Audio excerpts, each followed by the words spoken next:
Namaste from Dwaraka in India. Thank you, IFAM, for giving us this lovely opportunity to be able to share the Dwarka journey with you and how we could impact change if we really used art as a medium. In fact, I have a message, dear friends. While we are all gripped in the fear and insecurities that the pandemic is causing across the globe, I have a message from the artists. They sent me this panel, a panel of the Tree of Life, and they said, just look at it and see the vibrancy and the beauty of nature. It's bursting in energy. And why should we feel low? Why should we feel beaten? We know that there is new hope, there's a new dawn, and this Tree of Life is going to grow forever. So I come to you with this message from the artists. And also, I like to dedicate what I say, normally in a sharing like this, to somebody who's touched my life. And now I would like to dedicate this to these two little girls who came running to me and said, look, would you help us unmask ourselves? And I said, sure. They said, do you know that we are somebody? We are not a nobody. We may be poor, but we are somebody. Behind this mask is the strength and the potential that we can show you if we were given the opportunities. It was a simple message. We're all talking about masks these days, but it's also time to unmask ourselves so that the shroud of poverty is removed by art. And how did I get into this particular situation of being in Srikalahasti villages? It was a knock on my gate that changed my life forever.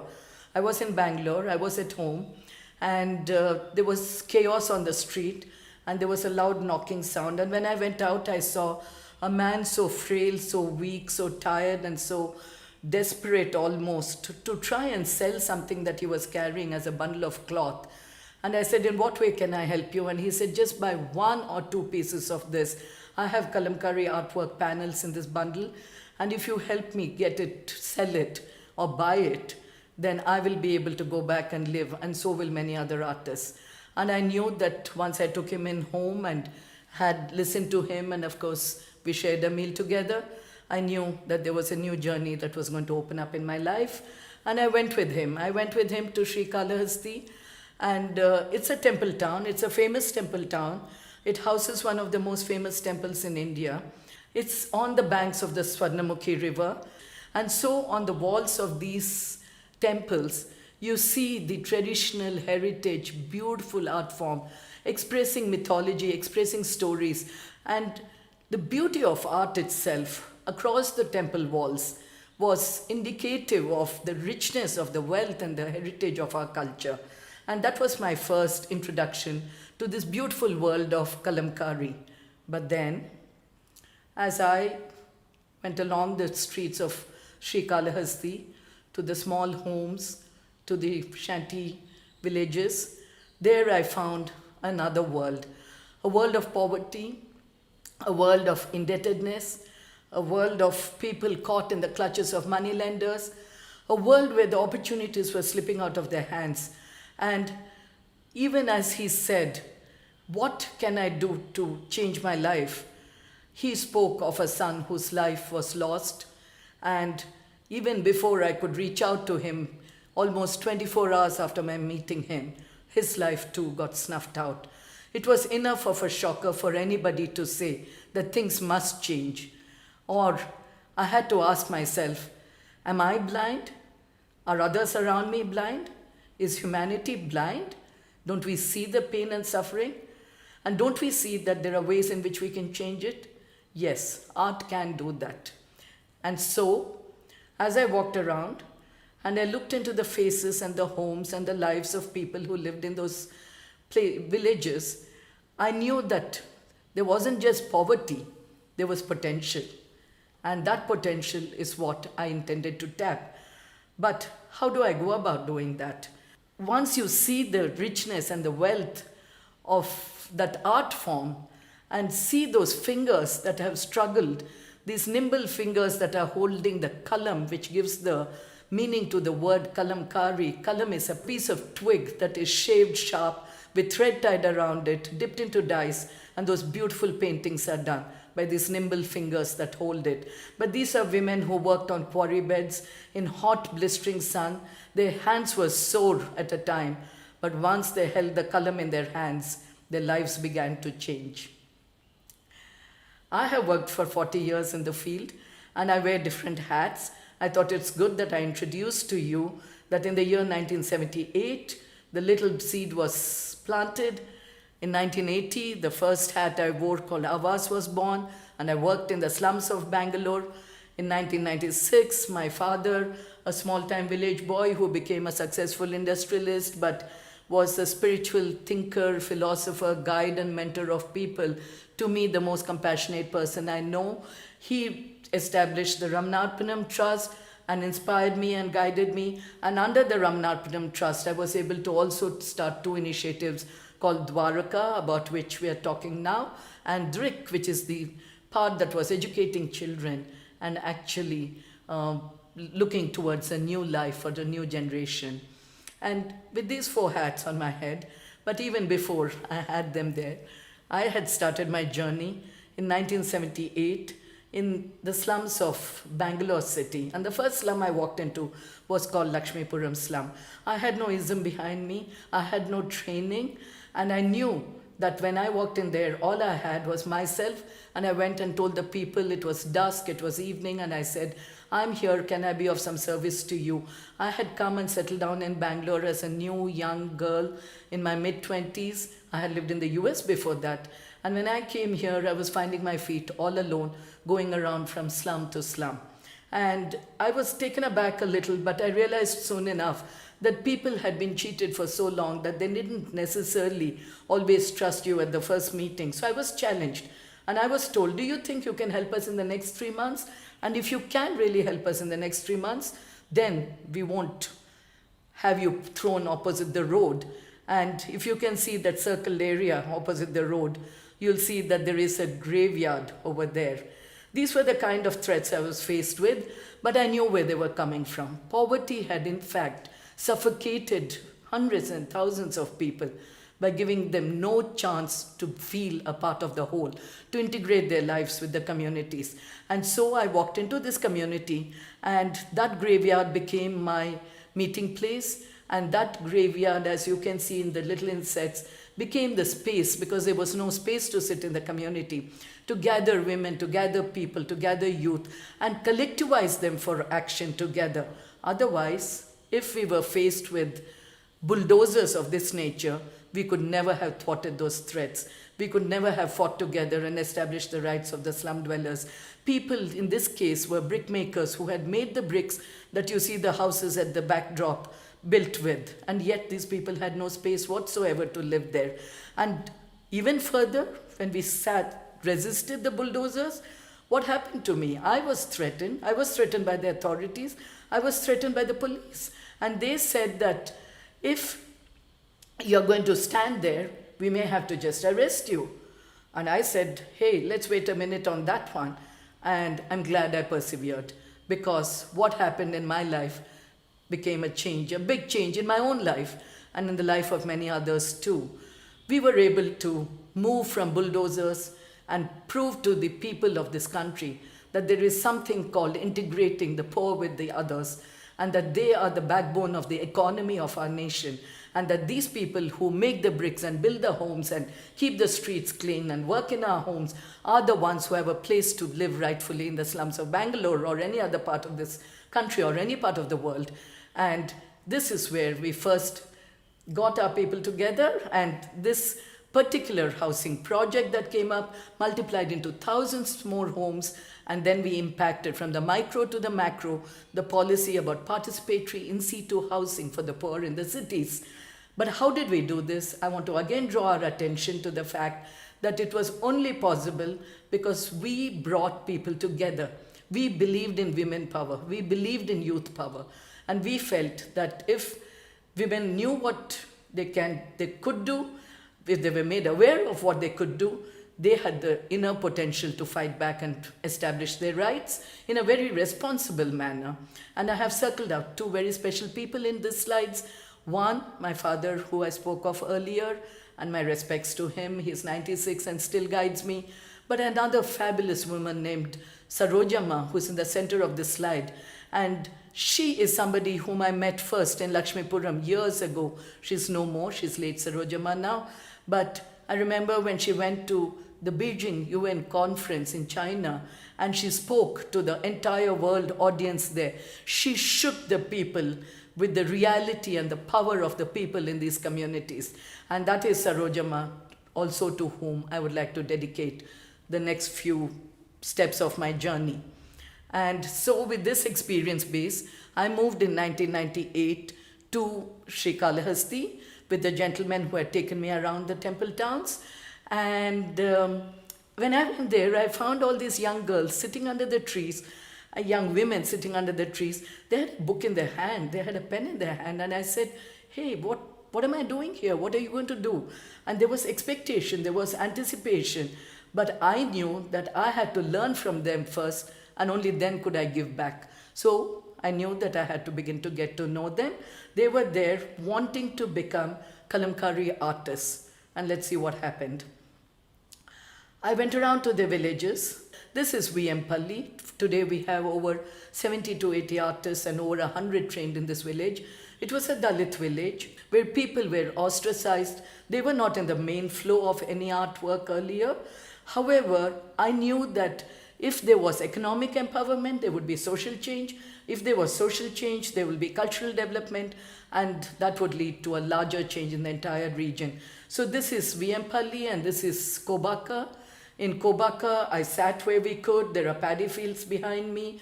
It's a village that is nestled with farms and little agricultural properties that don't belong to them. These people really don't have a right. They're very ostracized. They don't have right to land or property. Yet, they had the power to become one of the best artist groups only because we could collectivize them and talk to them about change and their own self-worth. And this process led us to believe that we could instill a sense of self-identity, courage, power, and the readiness for change. And so, as the women show their hands up, we know that we have empowered them enough to be able to pick up that stick called the kalam, the twig called the kalam, and start working on cloth. And their mind pours out onto this cloth. Yes, you can do it, is what we told them, and they began to do it. And as we developed their art, we built up infrastructure. Dwaraka, assisted by the Ramanathanam Trust, started to create enough infrastructure because that was badly needed for women to come together. They opted to work from home if they wanted to, and they had the liberty to do that, or they opted to come to a center if they wanted to do that.